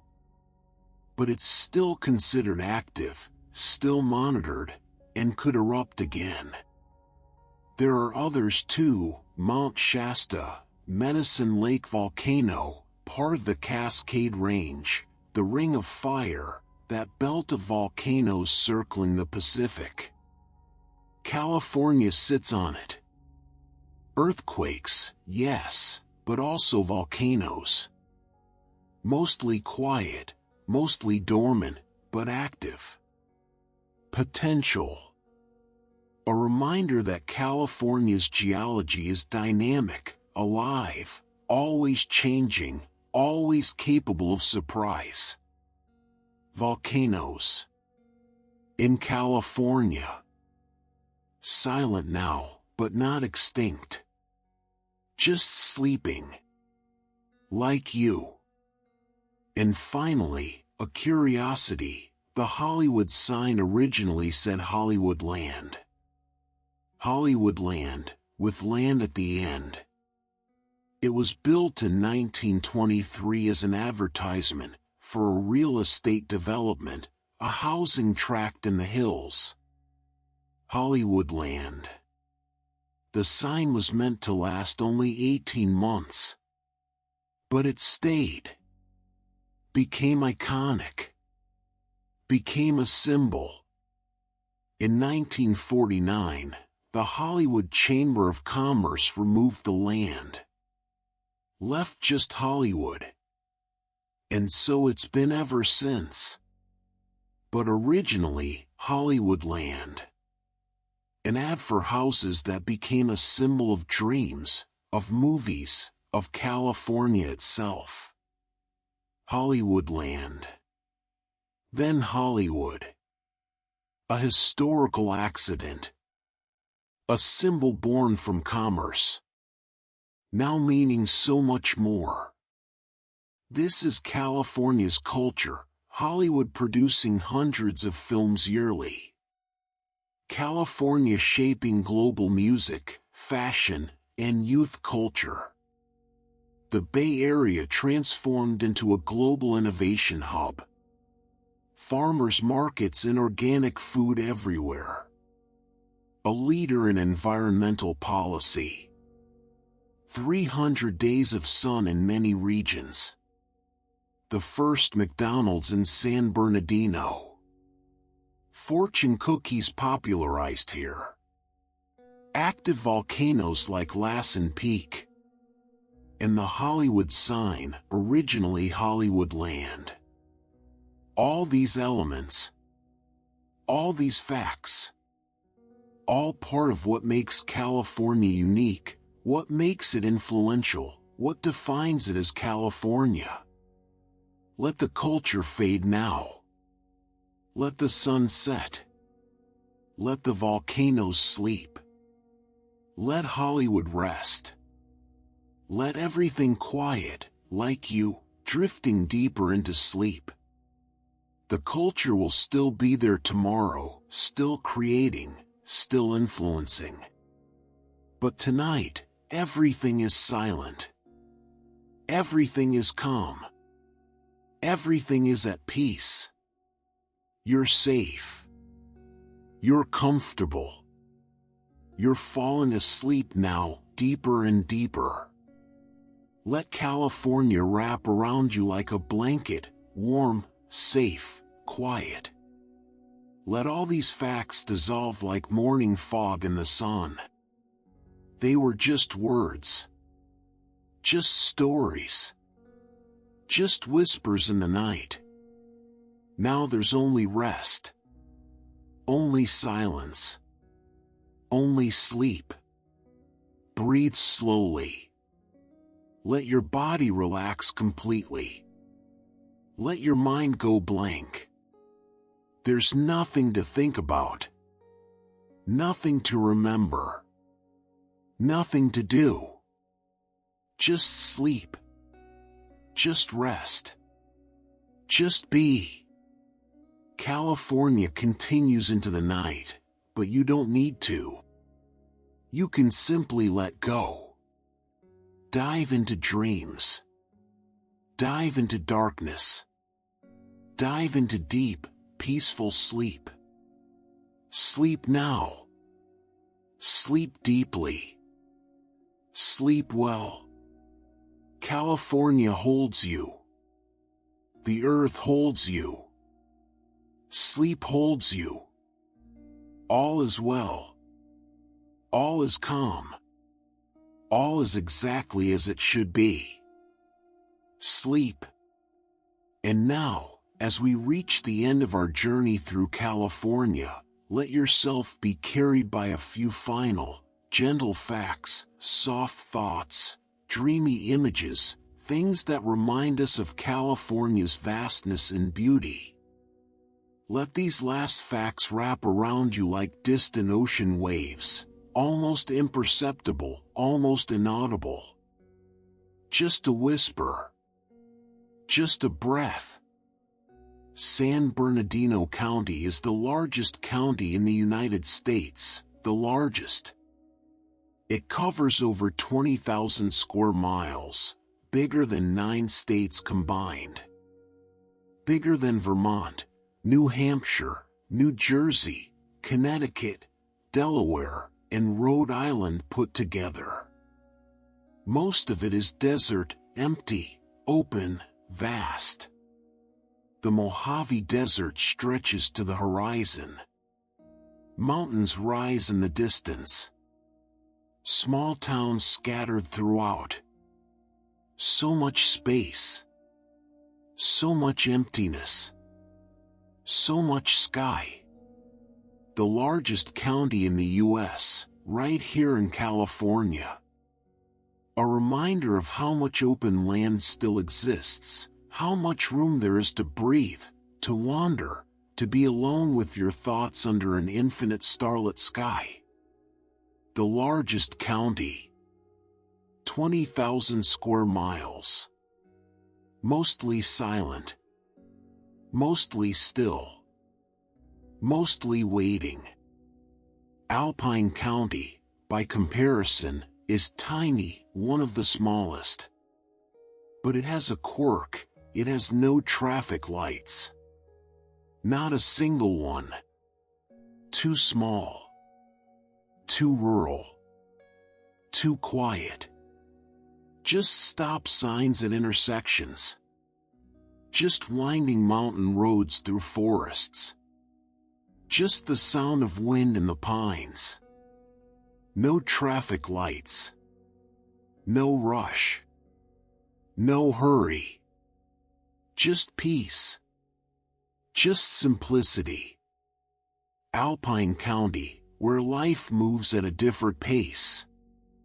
Where you don't need signals to know when to stop or go. Where you just know. Where you just feel. No traffic lights. Imagine that, an entire county without them. So quiet. So remote. So peaceful. No traffic lights. Just mountains. Just trees. Just silence. Just rest. We've mentioned this before, but it's worth repeating. California has thousands of earthquakes every year, thousands. Small tremors. The earth moving. Adjusting. Most are so small you can't feel them, only recorded by instruments. Scientists monitor. Watch. Wait. The ground beneath your feet is alive, always moving, imperceptibly, patiently. Not frightening. Not really. Just the earth being the earth, breathing in its own slow rhythm. Thousands of quakes every year, most harmless, most invisible, just the planet doing what it's always done, what it always will do. Moving. Changing. Living. Even as you sleep, the earth moves, gently, constantly, carrying you. Thousands of earthquakes. But you're safe. The earth supports you. Moves you. Gently. Infinitely. California has Mediterranean, desert, and alpine climates all at once. Simultaneously. Drive 2 hours, and the weather changes completely. Mediterranean coastline, mild winters, dry summers. Then inland desert, hot, arid, extreme. And in the mountains, alpine climate, snow and cold, forests and glaciers. All in one state. All coexisting. You can surf in the morning and ski in the afternoon. Hike through redwood forests, then drive to the desert, all within hours. Mediterranean, desert, and alpine climates simultaneously. Such diversity. Such variety. Such richness, all within California's borders. All part of the same golden whole. 3 climates. 1 state. All coexisting. All beautiful in their own way. All California. Redwood National Forest is home to the tallest trees on Earth. We've said this before, but let's reflect on it again, the tallest. Reaching higher and higher, some over 370 feet. Taller than the Statue of Liberty. Taller than Big Ben. Trees that were already ancient when any of us were born, and will be here long after. Rising in the fog. Silent. Patient. Ancestral. The tallest trees on Earth, in California. Still growing. Still reaching for the sky. A reminder of nature's power, patience, silent majesty. The tallest. Reaching for the sky. Always reaching. Peaceful giants. Ancient and enduring. Giant sequoias are among the oldest living organisms on Earth, among the oldest. Some are 3,000 years old. 3,000 years. Saplings when the pyramids were already ancient. Surviving the rise and fall of empires, the birth and disappearance of languages, everything human civilization has achieved. And yet, they remain. Growing slowly. Patiently. Adding ring after ring. Year after year. Century after century. Among Earth's oldest living things, right here in California, in the Sierra Nevada. You can walk among them. Touch their bark. Feel their age. Their permanence. Their peace. 3,000 years old. And still growing. Still alive.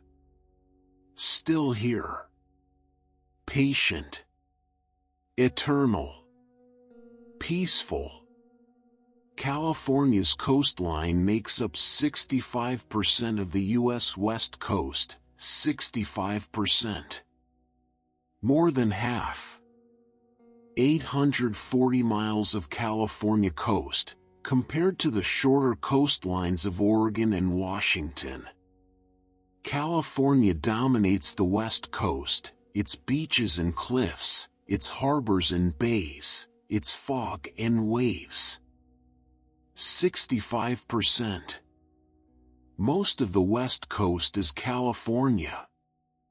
Most of where America meets the Pacific is right here, in this state. The edge of the continent. Where land ends and ocean begins. Where the sun sets every night over infinite water. 65% of the U.S. West Coast, California. The Golden Edge. 65%. The Pacific Rim. Where America ends. Where dreams begin. Where waves never stop. The San Francisco Bay Area has microclimates, small pockets with different weather. One neighborhood might be foggy and cool. Drive 10 minutes, suddenly, sun and warmth. Fog rolls in from the ocean, gets trapped in the hills, flows through valleys. One side of the bay, clear and bright. The other, gray and cool. Microclimates. You learn to recognize them if you live there. You know which neighborhoods are always foggy, which are always sunny, which are in between.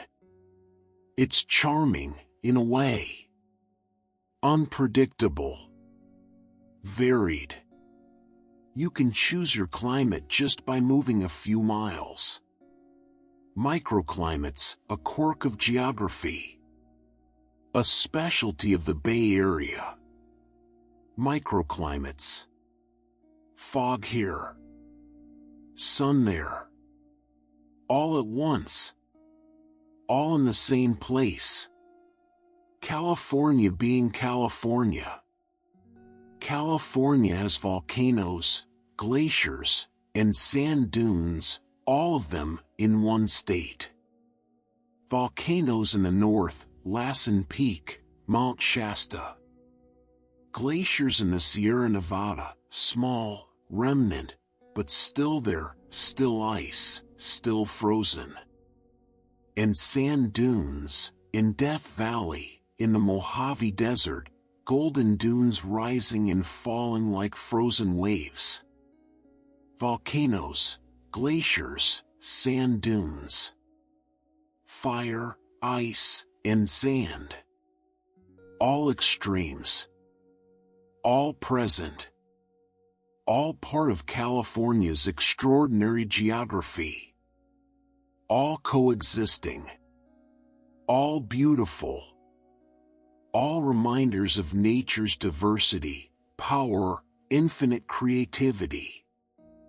Volcanoes. Glaciers. Sand dunes. Fire. Ice. Sand. All here. All California. All extraordinary. And finally, California remains one of the most visited places on the planet, one of the most visited. People come from everywhere, tourists and immigrants, visitors and newcomers, drawn by beauty, opportunity, culture, climate, dreams. California has always been a destination, a place people travel to, a place people hope to reach. One of the most visited places on Earth, and for good reason. Because California is beautiful. California is diverse. California is vibrant. California is possibility. California is hope. California is home to millions, and a dream for millions more. One of the most visited places. Always people coming. Always arriving. Always with hope. Always finding something here. And now we've reached the end. 100 facts about California, the Golden State, from its beginnings 13,000 years ago to its present as an economic powerhouse. From its geography to its people, its culture to its climate, its cities to its wilderness.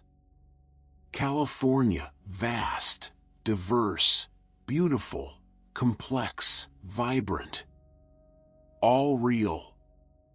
All here. All part of the same story. The same golden landscape. The same dream. But now, let it all fade. Let California dissolve into the darkness. Let all the facts drift away like morning fog burning off in the sun. You don't need to remember any of this. You don't need to hold on to anything. It was just a journey. Just a story. Just words to gently guide you into sleep. And now you're here, on the edge of sleep. At the threshold. Ready to cross over. Ready to surrender completely. There's nothing more to say. Nothing more to know. Nothing more to do. Just sleep now, deeply, peacefully, restfully. Let yourself go completely. Dive into the darkness. Dive into dreams. Dive into that place where nothing matters and everything is silence. California will still be there when you wake. The sun will still shine. The waves will still break. The mountains will still stand. But for now, for tonight, just sleep. Sleep deeply. Sleep in peace. Sleep well. Let everything go, every thought, every worry, every fact, every word. Just sleep. Just let go. Just be. You are safe. You are calm. You are held, by the night, by the silence, by California itself. Sleep now. Sleep. Just sleep. Good night.